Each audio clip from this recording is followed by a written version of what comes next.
बहनों भाइयों नमस्कार। मैं पंडित दिनेश नारायण पांडे आध्यात्मिक वेदांग ज्योतिष के गृहवाणी यूट्यूब चैनल पर आपका हार्दिक स्वागत करता हूं, अभिनंदन करता हूं। एक बार प्रेम से बोलिए जय माता की। बहनों भाइयों, नव वर्ष की हार्दिक शुभकामनाएं। आने वाला वर्ष 2019 आपके जीवन में खुशियां बिखेरे, आपके बच्चों का कल्याण हो, आपके जीवन के कष्ट दूर हों और माता रानी की कृपा आपके परिवार के ऊपर सदैव बनी रहे। आप सुखी हों, समृद्ध हों, इस कामना के साथ मैं आपको धन्यवाद देता हूं। आपने मेरे वीडियोस देखे, मेरे राशियों के वीडियोस देखे, शेयर किए और काफ़ी आपने पसंद किए। मैं आपका आभारी हूं और हृदय से आभार व्यक्त करता हूं। बहनों भाइयों, आगे 2019 में जो 12 राशियां हैं मेष से लेकर के मीन तक, उनका 2019 का वर्ष कैसा रहेगा, ये वीडियोस मैं क्रमबद्ध रूप से डाल रहा हूं। देखिए इस वीडियो को।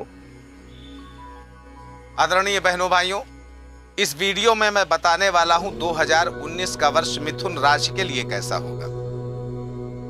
परेशानियों के कुछ उपाय बताऊंगा, कुछ सुझाव दूंगा, कुछ सफलता के सूत्र बताऊंगा। मेरा निवेदन है कि इस वीडियो को लास्ट तक देखें। माता रानी आपका कल्याण अवश्य करेंगी। देखो, इस वर्ष की स्थिति यह है कि कभी खुशी, कभी गम, कभी धन की सुगमता, कभी अभाव, कभी स्वस्थ शरीर, कभी अस्वस्थ शरीर। अप्रैल तक का समय प्रतिकूल और इसी तरह अक्टूबर, नवंबर, दिसंबर माह भी प्रतिकूल। यानी ये वर्ष आपके लिए मिला जुला रहेगा। नई नौकरी की तलाश कर रहे हैं यदि आप, तो अप्रैल माह में सफलता के चांस हैं।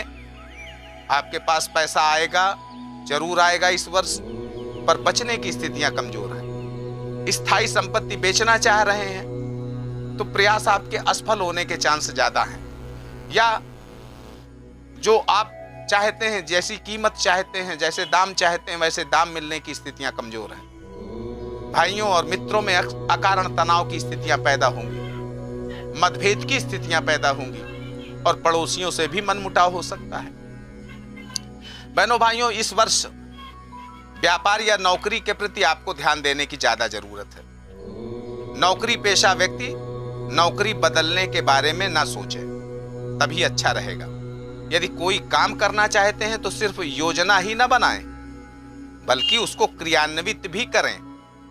शेयर और सट्टे के लालच में आपको नहीं पड़ना चाहिए। आर्थिक स्थिति में धीरे धीरे सुधार होने के संकेत हैं और सुधार होगा भी। अक्टूबर 2019 के बाद से लेकर के आप आर्थिक रूप से सुदृढ़ता की स्थिति में पहुंचेंगे। आपकी आर्थिक स्थिति उस समय सुदृढ़ हो जाएगी, लेकिन फिर भी आपको निर्णय सोच समझ करके लेने चाहिए।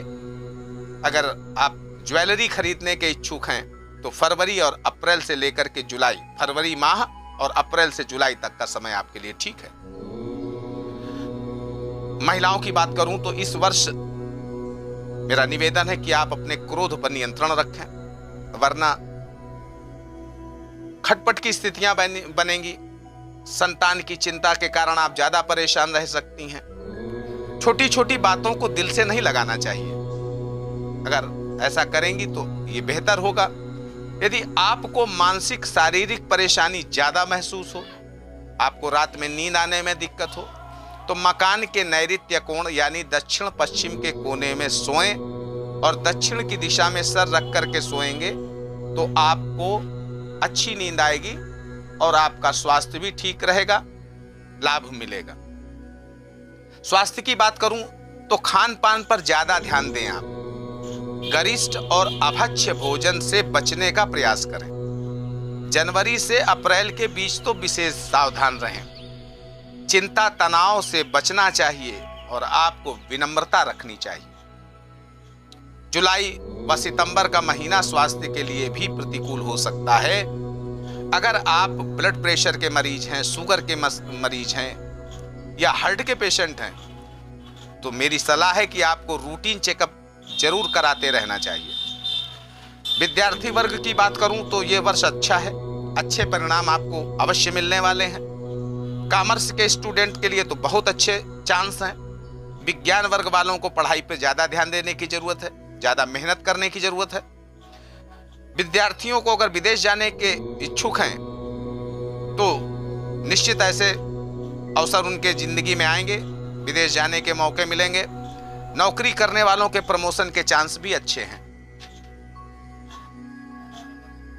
मार्च, मई, जून ये 3 महीने विद्यार्थियों के लिए कम अच्छे हैं। मिथुन राशि वालों के लिए एक और बात बता दूं कि इस वर्ष अगर कोशिश आप करें तो किसी को उधार देने से बचें। इस वर्ष मिथुन राशि वालों ने अगर किसी को पैसा उधार दिया तो उनका पैसा फंसने का योग ज्यादा है। बहनों भाइयों, अगर भवन निर्माण आप कराना चाहते हैं तो कर सकते हैं। घर में मांगलिक कार्य की स्थितियां भी बन सकती हैं, ऐसे संकेत मुझे दिख रहे हैं। लेकिन इस वक्त पारिवारिक और सामाजिक सौहार्द बनाए रखने की आपको अति आवश्यकता है, वरना परिवार में और पड़ोसियों में भी बिखराव की स्थितियां परिवार में हो जाएंगी और समाज में ठीक नहीं रहेगा। इस वर्ष आपको क्या करना चाहिए? परेशानियों से बचने के लिए आप क्या करें? देखिए, मैं बहुत साधारण से उपाय बता रहा हूं, आप इनको करिएगा, निश्चित आपका वर्ष अच्छा बीतेगा और अप्रत्याशित स्थितियों से आप बचे रहेंगे। बुधवार के दिन भगवान गणेश का पूजन अर्चन आवश्यक है। मैं तो कहता हूं रोज करें, लेकिन बुधवार को हरी घास गाय को जरूर खिलावें। दुर्गा सप्तशती अगर आप पढ़ते हैं तो जरूर पाठ करें, बुधवार के दिन तो जरूर ही करें, बहुत लाभदायक होगा। बुधवार को गणेश जी की प्रतिमा के सम्मुख देसी घी का दीपक जला करके ओम गम गणपतये नमः मंत्र का जप करते हुए अगर आप दुर्वा चढ़ाते हैं तो आपके धन की स्थितियां निश्चित बहुत अच्छी होंगी और गणेश जी के साथ साथ कुबेर जी की कृपा आपको प्राप्त होगी। धन संचय में कमी हो तो आप अपने भोजन से गाय को ग्रास अवश्य निकालें। धन संचय के लिए आप दक्षिणावर्ती शंख कुबेर यंत्र की स्थापना भी अपने घर में कर सकते हैं। कर्ज के बोझ से दबे हैं तो माता लक्ष्मी और गणपति पूजन आपको रोज करना चाहिए और गणेश जी को हल्दी की माला पहना दें और बाद में उस माला को आप चाहें तो हरे वस्त्र में बांध करके अपने पूजा स्थल में रख सकते हैं। अपने बाएं हाथ में बिना जोड़ का चांदी का छल्ला पहनेंगे तो लाभ देगा। मूंग दाल को भिगो करके और पक्षियों को डालेंगे तो भी आपको बहुत लाभ मिलेगा। आपको भगवान गणेश, माता लक्ष्मी, माता दुर्गा की पूजा सदैव फलदायक रहती है। आपकी जो सहयोगी राशियां हैं मेष, सिंह, कन्या, तुला और कुंभ, इन राशियों से आप किसी तरह का लेन देन करते हैं, व्यवहार करते हैं, विश्वास करिए आपको लाभ जरूर होगा। बहनों भाइयों, 2019 का वर्ष आपके और आपके परिवार के लिए मंगलमयी हो। माता रानी की कृपा सदैव आपके ऊपर बनी रहे और आपकी और आपके परिवार की आने वाली विपत्तियों से माता रानी रक्षा करे, माता दुर्गा की कृपा बनी रहे।